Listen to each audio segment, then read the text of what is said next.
आखिर ये सारी चीज़ें होने का रीज़न क्या है? इसका रीज़न है 146 करोड़ लोगों की ये पब्लिक। जीडीपी तो एक ग्रोइंग स्टेज में है, वो तो बढ़ ही रही है, लेकिन हमारा पीसीआई पर कैपिटा इनकम बहुत ही कम रह गया है। पर कैपिटा इनकम, इसका मतलब ये होता है कि किसी भी देश में हर एक इंसान कितना पैसा कमाता है। इसे एक एग्जाम्पल के साथ समझते हैं। सोचो कि एक बहुत बड़ी पार्टी है, उसमें एक बड़ा सा केक आया है और कुल 100 बच्चे हैं। अगर सबको बराबर हिस्सा चाहिए तो हर एक बच्चे को एक छोटा पीस मिलेगा, और एक बच्चे को जितना भी पीस मिल रहा है वही होती है पर कैपिटा इनकम।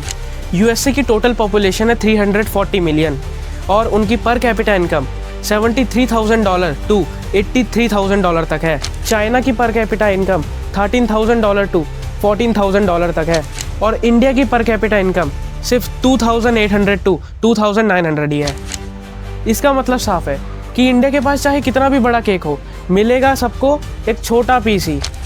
इसका मतलब जीडीपी तो बढ़ रही है लेकिन जॉब्स नहीं, जिससे पॉवर्टी और अनएम्प्लॉयमेंट पैदा होती है। मैंने जो भी चीज़ अभी तक बताई ये तो सिर्फ ऊपर ऊपर का हिस्सा है, अंदर तो कुछ और ही चल रहा है। असल में जीडीपी किसी में भी इक्वली बढ़ ही नहीं रही है। पर कैपिटा इनकम तो सिर्फ कागज़ों पे काम करने के लिए है, क्योंकि वर्ल्ड बैंक को हमेशा एक स्टैटिकल डाटा चाहिए होता है। रियलिटी ये है कि इंडिया में अमीर अमीर हो रहा है और गरीब और भी गरीब हो रहा है। अगर इंडिया के अंदर 10 अमीर लोग बहुत ज़्यादा पैसा कमाए तो जीडीपी तो बढ़ जाएगी, लेकिन गरीब उस पर कोई भी इफेक्ट नहीं आएगा। हमने ये तो समझ लिया कि जीडीपी बढ़ रही है और ये बहुत अच्छा काम भी हो रहा है, और इसके साथ साथ बहुत सारी प्रॉब्लम्स भी है।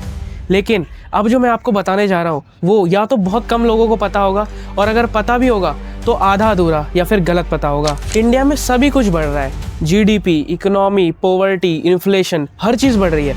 और इसके साथ एक चीज़ और बढ़ रही है जिसका नाम है कंट्रीज डेप्थ।